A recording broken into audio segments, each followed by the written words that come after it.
Салам достор, назарыңыздарда Аралаш медиа. Бүгүн сиздерге дагы бир кызыктуу тасманы кыскача баяндап бермекчибиз. Сиз шашпай отуруп, мага жакты белгисин басып, видеону аягына чейин көрүүгө даяр болуп калган болсоңуз, биз баштадык. Тасманын башында эле Шон аттуу бала менен таанышабыз. Ал 10 жашар кезинде эле апасын көз алдында өлтүрүп кетишкен. Азыр болсо ал чоңоюп, чоң жигит болуп, жогорку окуу жайда окуп жаткан учуру. Анан да ал негедир сабактарынан тышкары химия жөнүндө да китептерди окуп жүргөнүн көрөбүз. Бир күнү ал метродо кетип бара жатып, ошол жактан агрессивдүү адамды көрүп калат. Ал адам болсо айлана тегерегиндеги адамдардын баарына эле кыйын болуп чоң чыгып жаткан. Аны көргөн Шон болсо дароо эле ал жактан алыстап кетип калды. Шон ушул күнгө чейин үйүндө атасы Тери менен бирге жашап келет. Ушул күнү Шон атасы Териге досум менен бирге кечеге барып келем деп айтып, аны уккан атасы таң калып эле, бирок Шонду досу пайда болгонуна сүйүнөт. Анткени ал Шондун буга чейин бир да адам менен достошконун көргөн эмес эле. Айта кетсек, Шон ошол баягы апасы көз жумгандан кийин эле ушундай бир башкача бала болуп чоңойду. Кийинки көрүнүштө Тери жубайынын көрүстөнүнө келип, Шон жакшы жигит болуп чоңойгонун, дагы ал жөнүндө көп нерселерди айтып берип сүйлөшүп жатканын көрөбүз. Ал эми Шон болсо эч кандай кечеге барбай эле атасына калп айткан болуп, кийимдерин алмаштырат да кечинде кылмыштуу аймакта жүрдү. Көп өтпөй эле ал бир кызга өстөмдүк кылып жаткан эки кара терлүү адамды көрүп, ошол жерден жылбай туруп калса эле жанагы эки адам мага дароо жетип келип, ар кандай сөздөр менен кыйкырып эле Шонду уртокмок ала башташат. Бирок бир аз токмок жеген Шон дароо эле аларга каршылык көрсөтө баштап, мушташып жатып Шон алардын биринин тапанчасын да алып алганга жетишет. Анда ал кара терлүү адам дагы Шондун тапанчасын кайтарып алайын деп жатса, Шон коргонуп жатып эле ал адамды атып өлтүрүп алат. Кийинки көрүнүштө биз жакында эле жумушунан жогорулаган детектив Тереза менен таанышабыз. Бул жолу ал Ларри деген адамдын күнөөсүн аныктап, аны темир тор аркасына отургузганы жаткан. Бирок Ларри ошол жерден Терезаны коркутуп, мен баары бир прокурор менен сүйлөшүп аламын. Буюрса 1-2 жылдын ичинде эле түрмөдөн чыгып алам да сага жана сенин балаңа жетип өч алам деп коркутат. Анын сөздөрүнө көп деле маани бербеген детектив Тереза андан ары барып жаңы кесиптеши Гери менен таанышат. Дал ушул полиция мекемесине Шон дагы өтө тез келип турчу. Анткени бул жердин жетекчиси Билл экөөнүн тууганчылык жайы бар байтор. Шон бул жерге келип өзүнүн ар кандай иштерин бүтүрүп кетип турчу. Бүгүн Тереза дал ошол Шонду байкап калат да анын ким экендигин жана бул жерде эмне кылып жүргөндүгүн сураса, кагаз чыгарып жаткан Шон дароо эле ал жерден жөнөп кетип калат. Шондун барактарынын бири калып калгандыктан Тереза ал баракты окуп көрүп, ал жерден Трицеларон деген жазууну окуйт. Андан соң ишин аяктап сыртка чыгып унаасын айдап жөнөйүн деп жатып эле унаасынын бир дөңгөлөгү жарылып калганын байкайт. Тереза дароо эле дөңгөлөгүн өзү алмаштырууга киришип, Шон болсо аны караңгылыкта бир топко чейин карап турат да бир кезде Терезанын жанына барып, анын дөңгөлөгүн алмаштырууга жардамын бере баштайт. Ишти бүткөндөн кийин Тереза Шонго ыраазычылыгын айтып, эгер кааласаң унаа менен үйүңө чейин жеткирип коеюн деп айтса, Шон ага кереги жок экендигин айтып адатынча метрого түшүп кетет. Үйүнө кайтып келген Тери жертөлөдө Шондун машыгып жатканын көрүп, өзү да мурун бир аз бокс менен машыккандыктан баласына 1-2 ыкмаларды көрсөтүп, Шон менен жакшыраак сүйлөшүп тил табышканга аракет кылат. Бирок албетте ата бала бири-бири менен тил табыша алчу эмес. Анткени атасы Шондун кичинекей кезинде ага көп кол көтөрүп, ал эле эмес жубайына да кол көтөрүп, үйдө ар күнү уруш жаңжал болчу. Детектив Гери баягы кара терлүү өлүп калган адам жөнүндө изилдөөнү баштап жатат. Күн сайын ал жака келип жаткан Шонду көрүп таң калган Тереза Гериге кайрылып, эмне үчүн бул бала күндө эле бул жака келип жатат деп сураса, Гери Терезага жооп берип, бул баланын апасын жаш кезинде өлтүрүп кетишкенден кийин эле ал бул жака ар дайым келе турган болуп калган. Ал ар дайым кылмышкерлердин арасынан апасын өлтүрүп кеткен адамды издеп табууга аракет кылат. Мындай нерсе биздин мыйзамга каршы келген болсо да, биздин жетекчибиз ага ушундай нерселерди кылууга уруксат берип койгон деп айтат. Анда Тереза дароо эле Шондун жанына барат да, мен өзүмдү жакшы эле детектив деп айта алам, ошондуктан сенин ишиң боюнча изилдөөлөргө жардам берем деп айтып жөнөп кетет. Джон болсо компьютерди карап жатып эле бир кылмышкерди табат да дароо эле башка телефондон ошол адамга телефон чалып, мага бир кыз керек деп айтып, жолугушчу Даректи сурайт. Кечинде ошол кылмышкер бир кызды үйдөн күч менен эле сыртка алып чыгып жатканын көрөбүз. Ошол учурда ал жерде Шон пайда болот да Шон жанагы кылмышкерге сен мындан ары бул кызга зулумдук көрсөтө албайсың деп айтып, дароо эле ал кылмышкер менен мушташа баштайт. Соңунда ал кылмышкер Шонго сен мени токтото алам деп жатасыңбы, же болбосо ушул кызды коргоп калдым деп ойлойсуңбу? Жок, сенин колуңан эч нерсе келбейт, сен мени токтото албайсың деп айтса, Шон дароо эле ойлонбостон тапанчасын алып чыгат да ошол кылмышкерди атып өлтүрүп салды.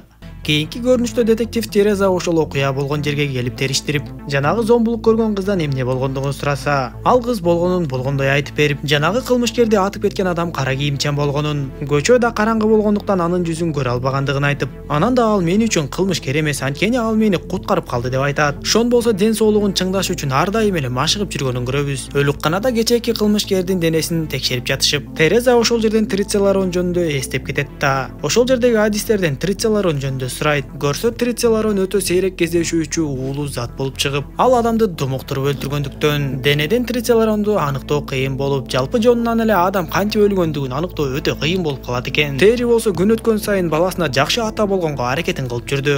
Ал эми Шондо болсо жаштайынан психологиялык травма алган байтур. Көчөдөн кимдир бирөө аялын урушуп жатса, же кичинекей баласын урушуп жатса деле, ошол урушуп жаткан адамга тез эле ачуусу келип, өзүн кармай албай кетчү. Кийинки көрүнүштө Тереза Шонго келип, эмнегедир эле анын жашоосуна кызыгып, экөө жакындан таанышып эле сүйлөшө башташат. А дегенде Тереза өзү жөнүндө айтып, учурда жолдошу менен ажырашып кеткендиктен кичинекей баласы жолдошунда экенин айтып берет. Андан соң Шондун жашоосу жөнүндө сүйлөшө башташып, Шон дагы айтчу нерселерин айтып, мен ошол апамды өлтүргөн кылмышкерлерди ушул күнгө чейин издеп келемин. Акыры мен ошол кылмышкерди табам да башкача жол менен сүйлөшөм. Анткени азыр сотторго такыр ишенич жок. 2-3 адамды өлтүрүп койгон адамды деле 2 жылдан соң боштондукка чыгарып жиберишет деп айтса, Шондун ойлорун түшүнө баштаган Тереза, сен трицеларонду эмне кыласың деп сурайт. Анда Шон Тереза ал сөздөрдү баягы кагаздан окуп калганын түшүнүп, мен бул химиялык затты окуу жайда сабактарыма керек болгондугу үчүн издегем деп коет. Бир күнү кечинде полициялар жетекчиси Биллди ардактуу эс алууга пенсияга узатып жатышкан эле. Тереза Гериге акыркы өлгөн 2 адам тең кылмышкер болгон экен. Демек менин оюмча аларды бир эле адам өлтүргөн деп божомолдойт. Анан да ал жетекчи Биллге келип Шон жөнүндө маалымат сурай баштаса, жетекчи Билл Терезага сен Шонго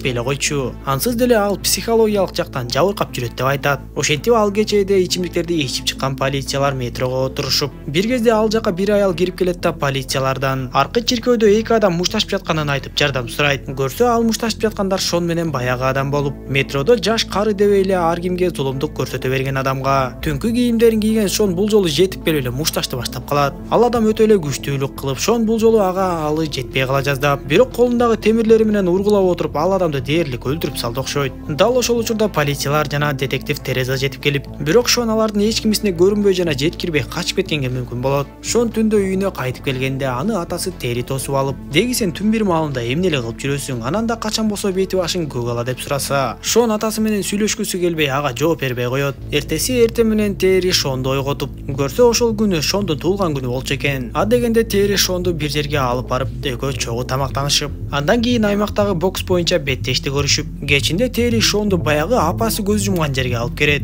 Атасы Шонго "Мен сени бул жерге эмне үчүн алып келдим билесиңби? Ооба, апаң көз жумуп бардыгы өттү кетти. Бирок сен өзүңдү өзүң жеп ушинтип жүрө бербестен, андан ары өз жашооңду улантышың керек. Өткөндү каза бергенде эч нерсе өзгөрүп кетпейт" деп түшүндүргөнгө аракет кылат. Кийинки көрүнүштө болсо Тереза кайра эле баягы Биллге келип, болбой эле Шон жөнүндө маалымат сурап билгенге аракет кылат. Анда Билл Терезага окуяны башынан баштап айтып бере баштап, Шондун апасын кылмышкерлер өлтүрүп кетишери менен эле Шон атасы менен бирге биздин полиция мекемесине келген. Ошондо биз Шондон "Сен апаңды өлтүрүп кеткен кылмышкерлердин жүзүн көрдүңбү? Эгер көргөн болсоң, ошол кылмышкер бул сүрөттөрдүн арасында барбы көрсөтчү" деп сурасак, Шон көп өтпөй эле Ларри аттуу бир адамды көрсөткөн. Бирок дароо эле атасы Тери баласынын туура эмес айтып жатканын айтып, жубайын өлтүрүп кеткен адам бул болушу мүмкүн эмес деп айткан. Ошондо Шон атасына бир аз тигиле карап туруп, ошол бойдон унчукпай калган эле. Бирок арадан бир топ жылдар өтүп, ошол Ларри деген адамга кылмыш иши козголуп, дал ушул Тереза анын кылмыштуу иштерин аныктаганда, Ларри түрмөдөн чыкканда Терезадан өч алам деп коркутканын да билебиз. Анан да ошол Ларринин камалганы жөнүндө гезит журналдарга чыкканда, аны окуган Шон ошондо гана бир аз жай алгандай болду. Сыягы Шон ошол кичинекей кезинде эле апасын өлтүргөн Ларри деген кылмышкерди так таанып, бирок негедир кичинекей болгондуктан бизге так маалымат жеткире алган эмес окшойт деп айтат. Ошол сөздөрдү уккан Тереза эми Шондун чындап эле кылмыштуу иштерге тиешеси бар экенин сезип, анын артынан ак малоону чечет. Ал күнү кечинде болсо Шон чындап эле досу менен биринчи жолу кечеге келген болчу. Бирок Шон ал жердеги балдар менен да тили келишпей калат да, бир-эки бала менен мушташа кетип, экөөнү тең эле темир менен чапкылап салат. Андан соң үйдөн чыгып досунун унаасын айдап кайдадыр жөнөп, Тереза дагы анын артынан акмалап жөнөйт. Унаа айдап бара жатканда Шон баардыгын эстеп, көрсө ошол күнү атасы апасы үчөө кетип бара жатып жолдон бир жерге токтошуп, атасы Тери унаадан түшүп жанагы Ларри деген адам менен сүйлөшө баштайт. Бир көз ирмемде эле ошол Ларри деген адам Шондун апасына жетип келип, аны тездик менен өлтүрүп качып кеткенге жетишет. Демек ушул жерде кептин баары Шондун атасы Териде экенин түшүнөбүз. Сыягы ал кандайдыр бир себептер менен Ларриге атайлап эле акча берип, жубайын атайлап эле өлтүрткөн окшойт. Бир кезде катуу добуштар чыкканда ойгонуп кеткен Тери үйгө ууру кирди окшойт деп ойлоп эле жертөлөгө кирип келсе, ал жерде баласы Шон отурган болот. Ошондо Шон атасына буга чейин айта албай келген нерселеринин баардыгын айта баштап, апамды сен өзүң эле өлтүрткөн экенсиң. Анткени апамдын көп суммадагы камсыздандыруу акчасын алгың келген. Кантип сен ушундай нерсеге колуң барды деп айтса, Тери кайра эле Шонду алдап, сен ошол жаш кезиңде деле кылмышкерди тандоодо адашып калгансың. Азыр деле чоң адашып жатасың. Бардыгы сен ойлогондой эмес деп айтса, Шон атасына мен бардыгын изилдеп койгом. Ошондуктан мен сага такыр эле ишене албайм деп айтып, тапанчасы менен дароо эле атасын атып салды. Дал ошол учурда ал жерге Тереза кирип келет. Шон болсо эч жака качпастан Терезага бүт бардыгын ачык айтып берип, анан да мен жашоомду жаңыдан баштагым келет деп айтып, Терезадан жардам сурайт. Кызыгы Тереза Шондун мындай ишине көз жумуп, үйгө ууру кирип анын атасын өлтүрүп кеткендей кылып көрсөтүп, Шондун тапанчасын болсо дарыяга ыргытып жиберет. Ал эми Шон болсо көптөн бери пландап келген ишин аягына чыгарууну көздөп, баягы түрмөдө отурган Лариге кат жазып жиберди. Лари катты алып аны окуганда, Шон Лариге сен менин апамды өлтүргөнүңдү анык билемин. Бирок арадан бир канча жыл өтүп сен азыр түрмөдөсүң. Мен сени бардыгы үчүн кечирдим, бирок бир нерсени билгим келет. Ошол күнү сен менин апамды өлтүргөнүңдө бул нерсеге атамдын да катыштыгы бар беле деп сурап, сен бул катка жооп катары кат жазышыңдын кереги жок. Болгону ушул катымда кара жана кызыл кагаз бар. Эгер атам күнөөлүү болгон болсо кара кагазды чаптап жөнөт. Эгер атам күнөөлүү эмес болгон болсо анда кызылды чаптап жөнөт деп жазылган болот. Анда Лари дароо эле Шондун катына жооп кылып, кагаздардын бирин Шон айткандай кылып шилекейлеп чаптап коет да Шонго жөнөтүп жиберет. Бирок катты бергенден көп өтпөй эле Лари ошол жерден өзүн өзү жоготуп жыгылып түшүп, бир аздан соң думугуп эмнеден улам көз жумгандыгы белгисиз болуп эле жан берет. Көрсө бул нерсени да Шон атайлап кылган болуп, ал баягы Трицеларон деген уулуу затты колдонуп атайлап эле Ларинин өлүүсүн каалаган болот. Албетте Шондун ою ишке ашып, Лари көз жумуп, эми чындап өчүн алгандай болду. Көп өтпөй Ларинин жооп берген каты Шонго жетип келип, каттын сыртында кызыл кагаз чапталып турган болчу. Демек бул Шондун атасы Терринин күнөөлүү эмес экендигин билдирет. Мындай көрүнүштү көргөн Шон дагы да ойго батып, бир канча суроолор менен бирге туура кылдымбы же жокпу деген суроолор секунд сайын оюна келип жатты окшойт. Албетте мындай көрүнүштөрдөн кийин Шондун жашоосу ого бетер татаалдап, алдыда аны түрмө күтүп тургандыгы белгилүү болуп калды окшойт. Тасма ушундайча соңуна чыгат достор. Видео жаккан болсо мага жакты белгисин басып, дос тааныштарыңыз менен бөлүшүп койгонду унутпаңыз. Кийинки видеолордон көрүшкөнчө аман болуңуздар.